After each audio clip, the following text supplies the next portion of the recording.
Assalamualaikum warahmatullahi wabarakatuh.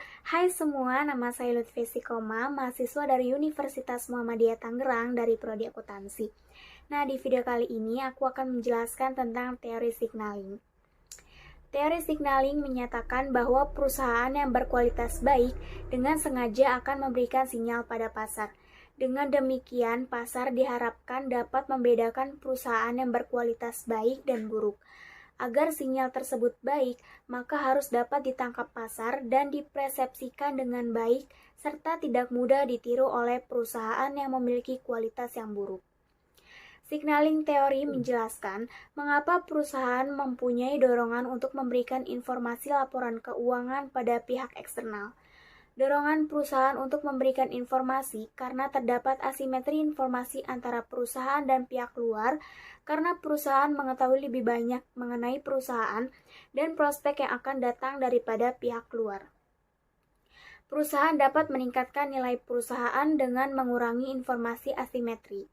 Salah satu cara untuk mengurangi informasi asimetri adalah dengan memberikan sinyal pada pihak luar.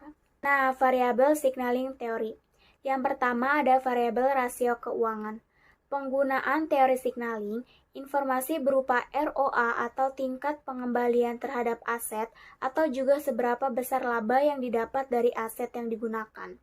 Dengan demikian, jika ROA tinggi, maka akan menjadi sinyal yang baik bagi para investor.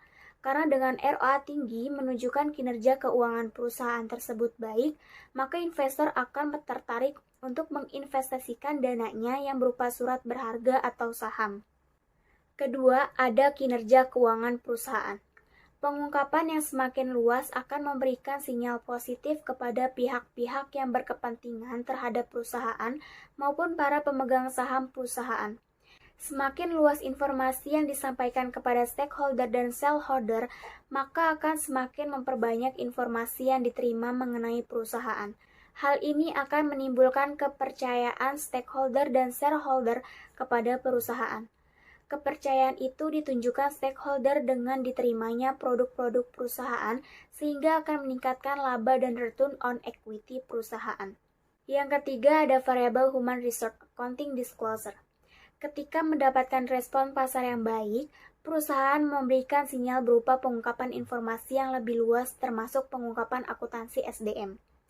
Pengungkapan tersebut akan memberikan informasi yang lebih detail bagi pihak luar, sehingga para investor akan semakin yakin dengan dana yang dikelola oleh sumber daya yang berkompeten di perusahaan tersebut.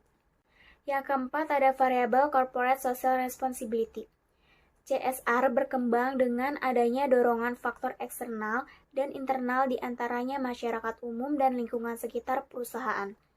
Sebagai bentuk tanggung jawab perusahaan dalam memperbaiki kesenjangan sosial dan kerusakan lingkungan yang terjadi akibat aktivitas operasional perusahaan.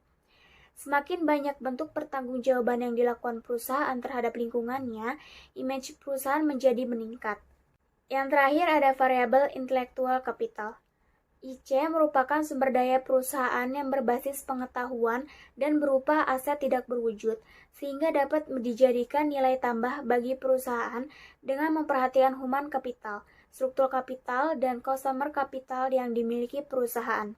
Intellectual capital ini mampu digunakan perusahaan untuk menciptakan inovasi dan persaingan bisnis yang kompetitif. Oke, itu dia yang bisa saya jelaskan tentang signaling teori. Apabila ada kesalahan, mohon maaf. Wassalamualaikum warahmatullahi wabarakatuh.